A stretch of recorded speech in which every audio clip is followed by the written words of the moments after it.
Ladies and gentlemen, this is Joe's Classic Video Games back with another cool pinball repair video for you this evening. Look, we got one that almost matches our wall. Hey, if you ever wondered, though, the reason that that wall is that color is because it's Donkey Kong Jr., orange. And then look, it turns into Donkey Kong blue over there. Right? And then on this side, we've got Luigi green. And we've got Mario red. Are you dizzy yet? Okay, I'll slowly go back around. Okay, we're slowly going back around. Here, I'll start it over again in case you got dizzy. You good? We'll turn back this way a little bit. Okay. Ladies and gentlemen, this is Joe's Classic Video Games back with another cool pinball repair video for you this evening. This appears to be a Bally Monte Carlo, but we don't have the back glass for it. A gentleman brought us this, and he kept the back glass because he didn't want to break it in transport. And you know what? I don't blame him. So that is fine. If people want to bring us it and keep the back glass at home, that's just fine. I think he's been working on this, and he's got a lot of it working, or most of it working, but there's just a few little issues. And so he wants us to kind of look through that. So we're going to look through it and see if we can get it to go. We should be able to. But if we run into where it needs a lot of stuff needs cleaned or reworked, we'll do that too. But we're going to go through his list and see if we can get it fixed. Now, I was told by a friend of mine, Mr. Trevor, that he walked in and he saw now remember, there's no back glass, and he's not really a pinball guy. He has owned a couple of them, but he walked in and he saw just the side of it, and he said, "Hey, what's the deal with this pinball machine?" And I told him, and he said, that one was on Silver Spoons. I did not know that. I watched Silver Spoons maybe twice when I was a kid. I think maybe it was a little bit before I was old enough. I was born in '78. I can't remember when that came out. But he's all into it, and he's a couple years younger than me. So I don't know. Maybe I was too old for Silver Spoons, but whatever. I do remember Silver Spoons a little bit. But I don't remember a pinball machine being on there. I must have not really been all that into pinball whenever I did see it. I do remember there being 3 or 4 arcade games, but to be honest with you, when I watched it, I was more interested in the train thing. Wasn't there like a train and there was some big crayons or something? I was into that, right?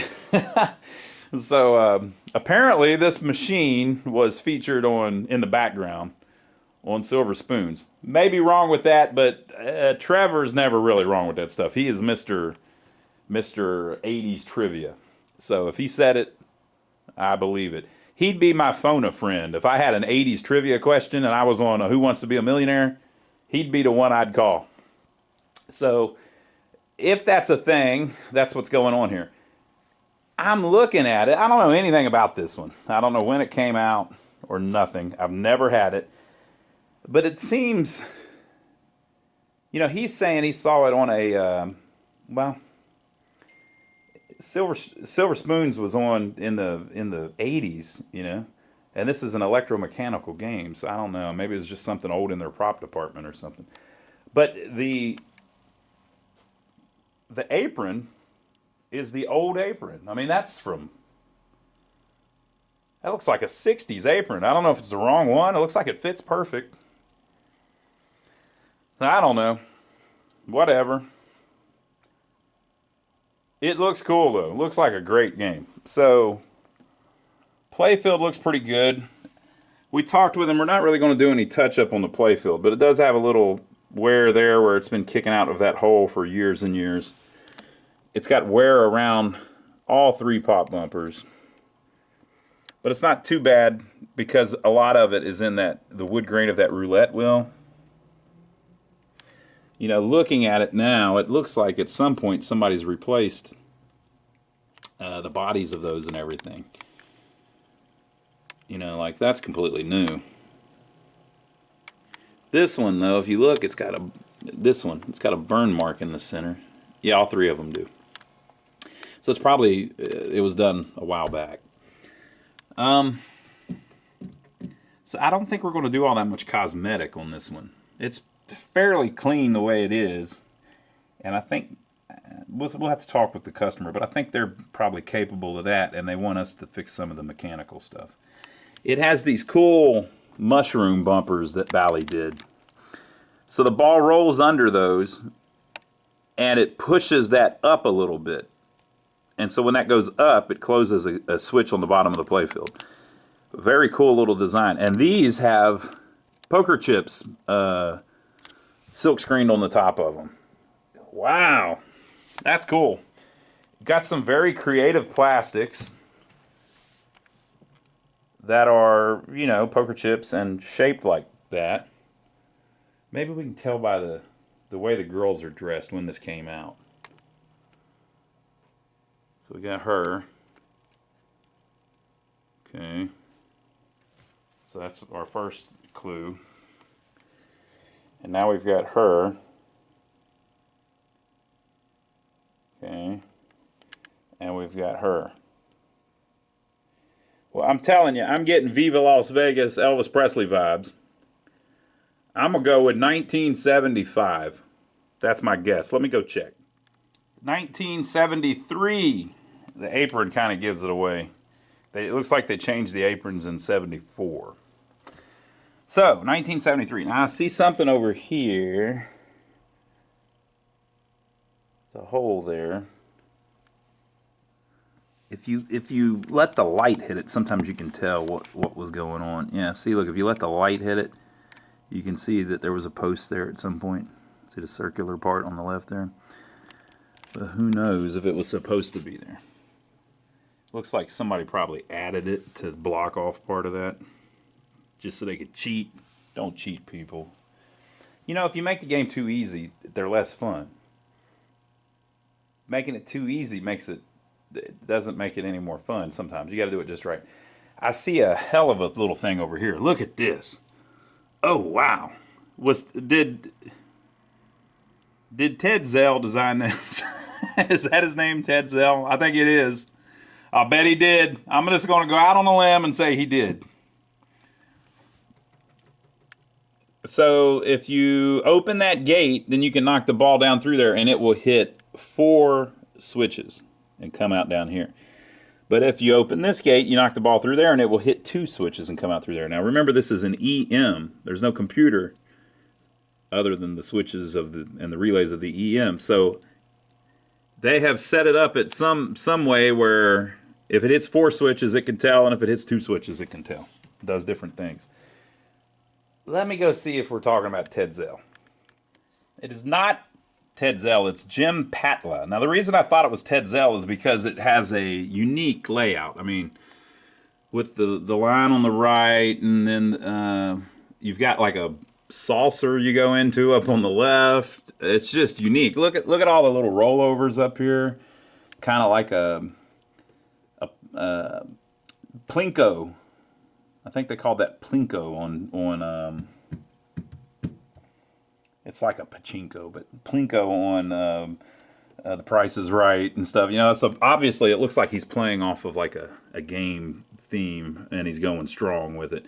Jim Patla, who I don't know anything about, but apparently was the guy that did Elvira and the Party Monsters, and also did Centaur, and also did Kiss. So he's done a bunch of big-time games. So it'll be a pleasure to finally play one of his, knowing that he designed it, right? So yeah, I like the layout. Very unique, very cool. Some people are going to hate it because they don't like anything different, right?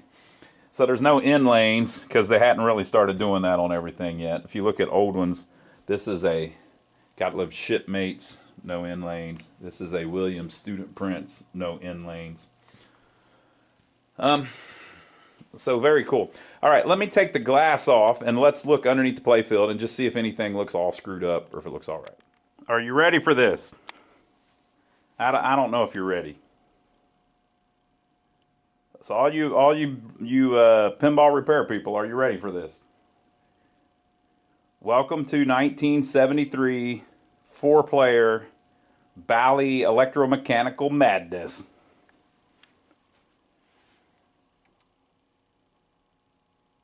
They have packed every single inch of the bottom of this cabinet with relays. Look at that thing. It's a masterpiece. Look at this. Holy crap. I ain't scared. I ain't never scared. Wow. They went all the way on this thing. Holy crap. And it's mainly because of this bank here, which must just be, there must be a bunch of numbered relays. Usually when there's a big bank and they all look the same, there's like some way to do 1, 2, 3, 4, 5, 6, 7, 8, 9, 10.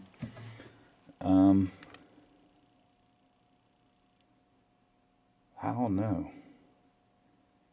There is a roulette wheel, but there's no, oh, it must be all these things at the top. Yeah. 1 through 10. Ooh, look, one's stuck down. Clunk, clunk, clunk. When one's stuck down, it just sticks the relay on and burns it up usually. Okay,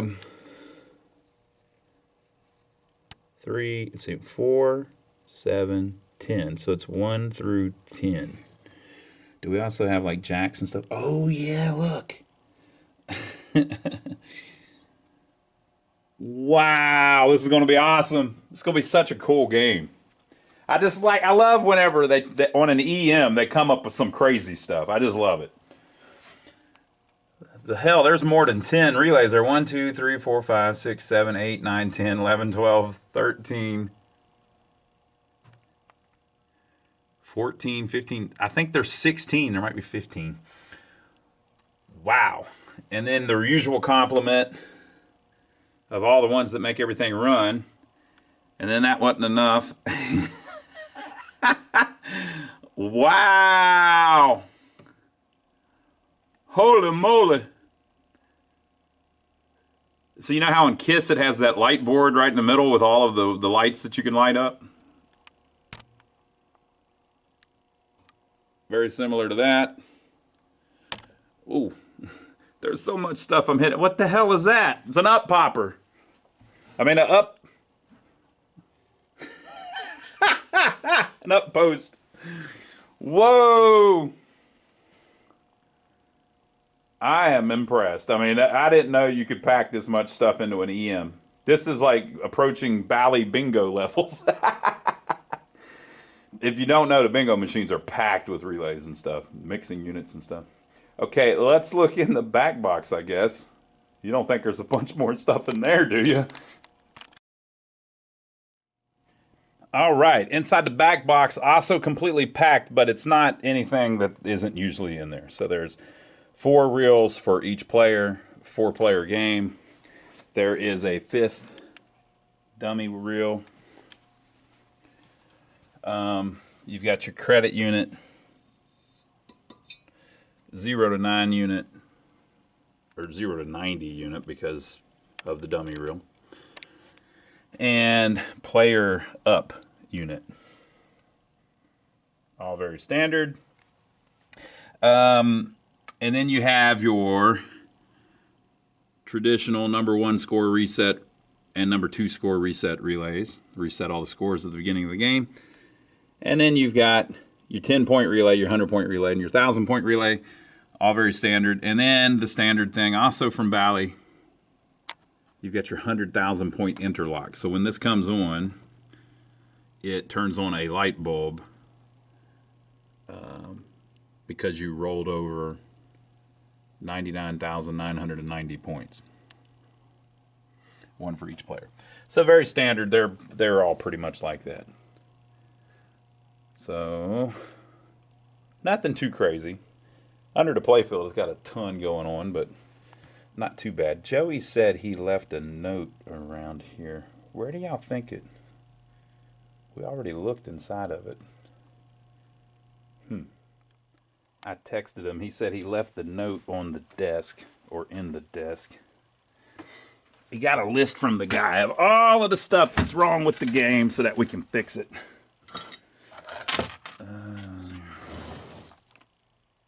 Oh, come on. Joey! Oh, he's not here. I'm going to call that son of... He does that to me every time. Every time. All right, so let's try plugging her up and see what happens. There's nothing laying in the wrong spot or anything inside. I always like to look at them when we get them in, just to make sure that the, you know, here, let me show you something. If that's laying down in there on the, like the fuse block, big problem, right? So I like looking at for stuff like that. Okay, so we plugged it up. Let's turn it on and see what happens. Now, when you turn one of these on, be ready to turn it off immediately, right? All right, we're cool. So the coin door lights came on. Sometimes you can hit the left switch and it will turn the rest of the stuff on. All right, everything seems all right. Looks like it needs some bulbs all over the place, but nothing's going crazy. Ooh, are those LEDs? They're kind of doing the shimmy shimmy. I'm thinking they might be. No, maybe not. Can't tell. Maybe.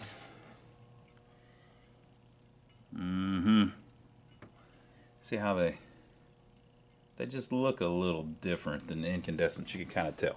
But I'm not going to gripe about that. It's not my machine. All right, let's see if we can start it and get it to play a game. Let's see if it wants to cooperate.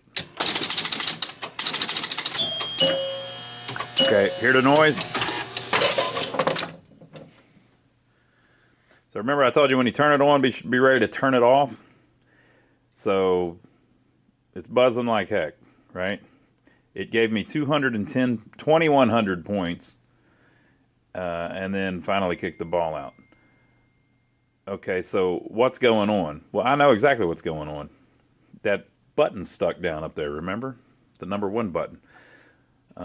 I think the customer mentioned that. Let me see if I can find a second set of his notes. Yeah, when he emailed, or whenever we got the notes, it said buzzes, loud buzz, goes away at game over. It's going to be that stuck. So let's see why that's stuck. So there you go. So as you can see, the switch is just simply stuck down. Let me show you another one. That's how it should be. And so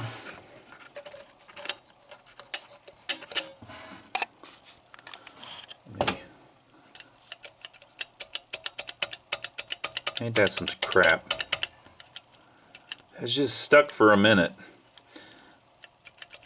So what sticks them? It's usually dirt.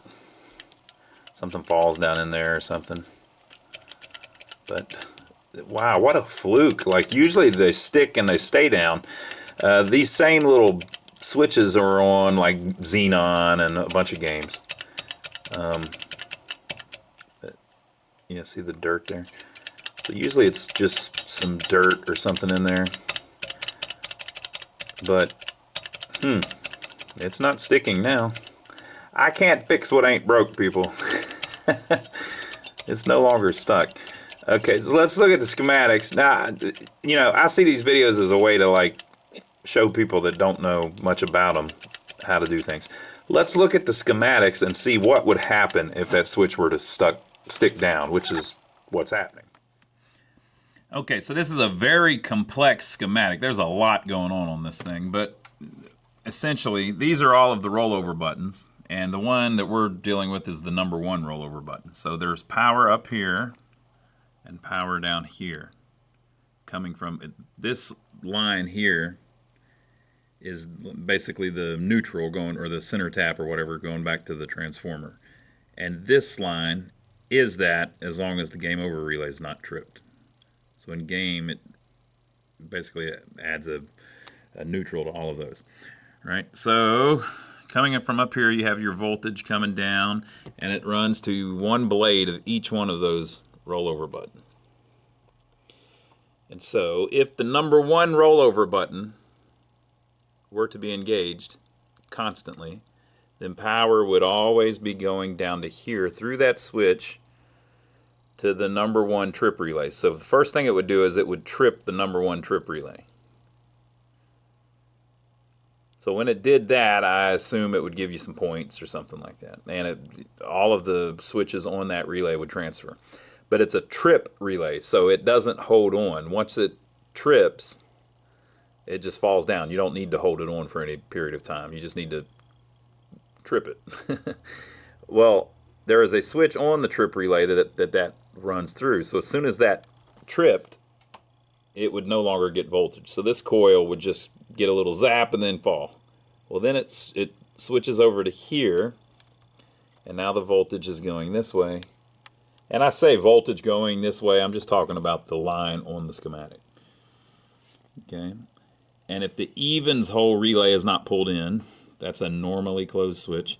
And the odds hole relay is not pulled in, that's a normally closed switch. That would turn on the 100-point relay. But the thing is, the 100-point relay, you're locking it on because you're as long as you are on that switch, it would just send power to that and lock the coil on. So that's why I wanted to turn it off real quick, because you're going to burn up a coil. Okay, so then the 100-point relay is going to try to add 100 points to the score reel, which it may or may not have done while I was sitting there watching it. I don't know, like I got 200 or 2,100 points or something like that. So anyway, so that's the whole problem. So just one little button sticking can cause all kinds of problems. So that's probably what was making the thing buzz. So here's what I'm going to do. I'm going to put it back down, then we're going to do the same thing again and turn it back on and just see if it doesn't buzz now. All right, we'll turn it back on.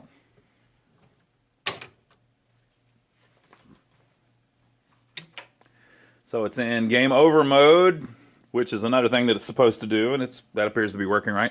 So let's see if the buzz is gone. No.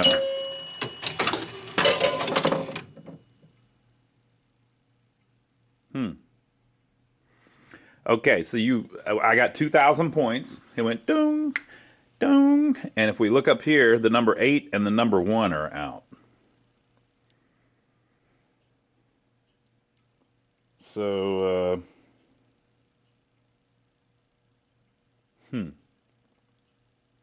interesting. Let's start a 2-player. Oh, that's 1 player. Okay, so 1 player. Okay, there's 2-player. The 8 and the 1 are down. So let's see if for the 2nd player when it resets, if the 8 and the 1 go off again. Let's see if they light up and then go back off. Well, there we go.